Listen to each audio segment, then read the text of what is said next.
Hey, my friend, and welcome back to the State 48 Homeowner Podcast.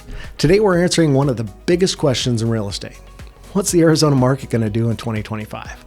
Whether you're buying, selling, or just curious, we've got you covered. On today's episode, we're going to dive into expert predictions for the Phoenix market, including trends in inventory, buyer behavior, interest rates, and home prices. Plus, we've got insights from our amazing team. Kraig Klaus is going to talk about inventory. Twila Edwards is going to share the buyer perspective.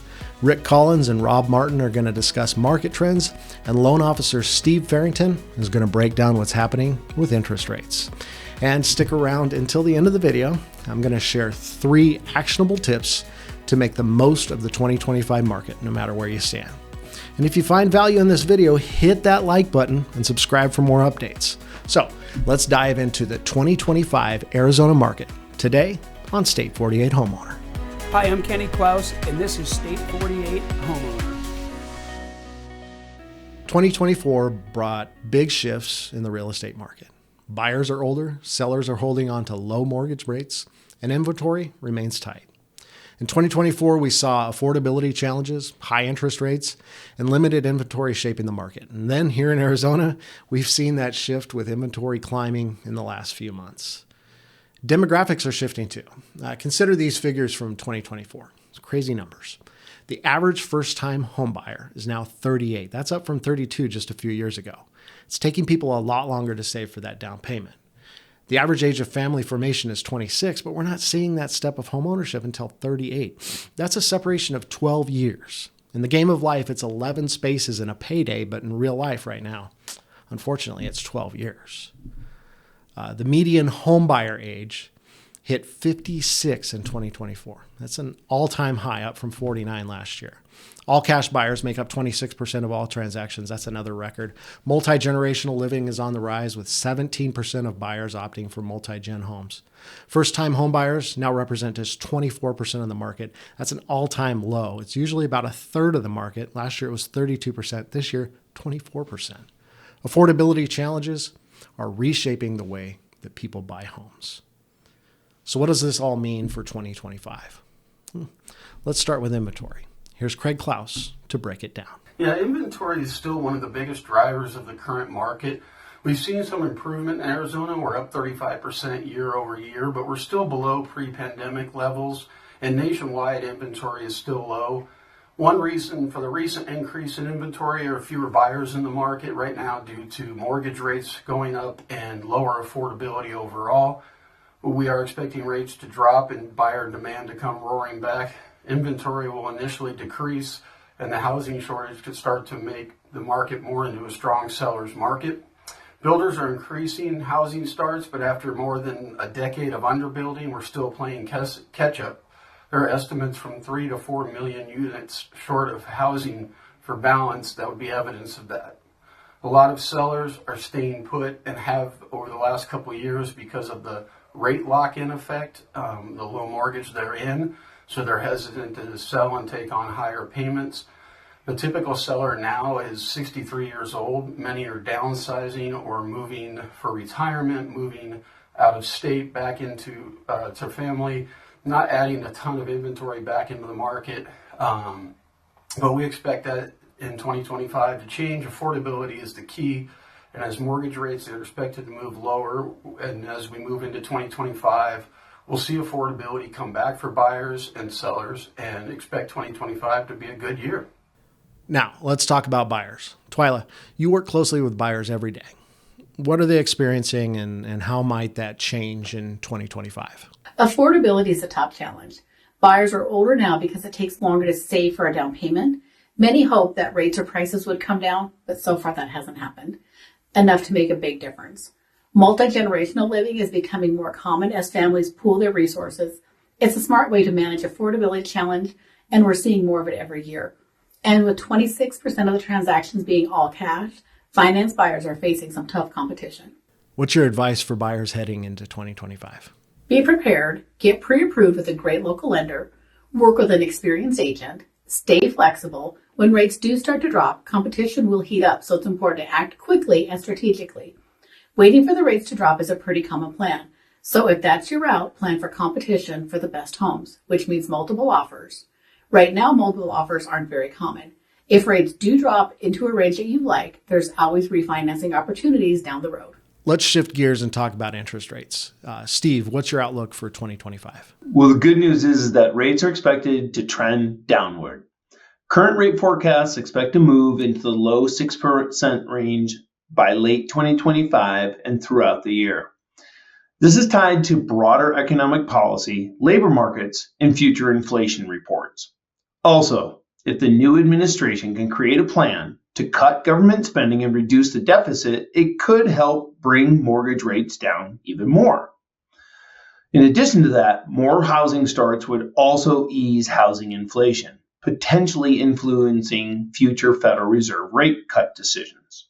However, we're definitely not going back to the record lows of 2020 and 2021. For buyers, even a slight dip in rates can make a big difference in affordability. For sellers, it could mean more buyers entering their markets, which could drive up competition for the price of their homes. But everyone should remember that rates in the 6% range are still historically reasonable. Any sustained drop and stabilization of mortgage rates, I feel, could be the catalyst for those who've been sitting on the sidelines waiting for better market conditions. Rick, what's your perspective on pricing trends in 2025? Home prices are expected to rise modestly, around 2 to 3%, which is healthy and sustainable. Demand is still outpacing supply, and that's keeping prices steady. Equity plays a huge role here. The average homeowner has nearly $390,000 in equity, which gives sellers flexibility and helps keep the market stable. Rob, what's the biggest factor influencing buyer and seller confidence? Elections bring uncertainty. Now that we know who's in office, that one element of uncertainty is gone, but people are still cautious, watching what policies the administration will implement in the first 100 days. By mid-2025, as we see clearer policies on deficit reduction and housing starts, buyers and sellers should start to feel more confident making moves. But there are reasons to be confident. 26% of deals are all cash. It's the highest we've ever seen. And the strength of homeowners' equity, it's huge. With the average homeowner sitting on substantial equity, foreclosures remain low. And this stability helps prevent a market crash, even if sales volumes slow temporarily. So what's the big picture for 2025? Here's what experts are predicting. For inventory, we should see gradual improvement as builders ramp up and more sellers emerge from the rate lock-in effect. For interest rates, we should expect modest declines, likely around 6%, with a lot of the experts saying 6.25% to 6.5% for most of 2025. Lower rates means more home buyers entering the market. Home prices, we should expect steady growth of 2 to 3%. And sales volume, we expect to see a 9% increase in resale sales and an 11% jump in new home sales. The fundamentals of supply and demand remain strong, and while affordability challenges persist, the market is expected to stabilize and grow. Now, stick around. We're going to share 3 things that you can do to succeed in the 2025 market. Your friend Sean Hannity here. You know, the current real estate market is creating more unique situations than ever before. And as an active investor myself, I have personally found that working with real estate agents that have real-time experience and offer a variety of solutions and options has never been more important. That's why here in Phoenix, I recommend that you talk to Kenny Klaus at the Klaus team powered by Real Broker. Now, he has helped many families right here in your area turn complicated situations into solutions. An immediate cash offer is not your only option. Now, the Klaus team can provide a list of options and have a plan before your home is even on the market, including the buy then sell program. They can also tell you what your home is worth in seconds right online when you go to klausteam.com. Now, these are just a couple of options, and trust me, you owe it to yourself to talk with Kenny Klaus and the Klaus team. Now, you can search on Google the Klaus team and get the options that are right for you. As we wrap up, as promised, here are 3 things that you can do to succeed in the 2025 market. Number 1, for buyers, start now. Get pre-approved, save more, and be prepared to move quickly when you find the right home. And don't bank on a price crash. It's not coming. We don't see the signs of it. And remember as well, if you're planning to wait for rates to land in the low 6s, high 5s, or if you're hoping for something lower, that's a really sensible plan. And there are a lot of people, millions, with the same plan. So if that's your plan on some competition in the market. Number 2, for sellers, if you've been considering listing, 2025 might offer a sweet spot.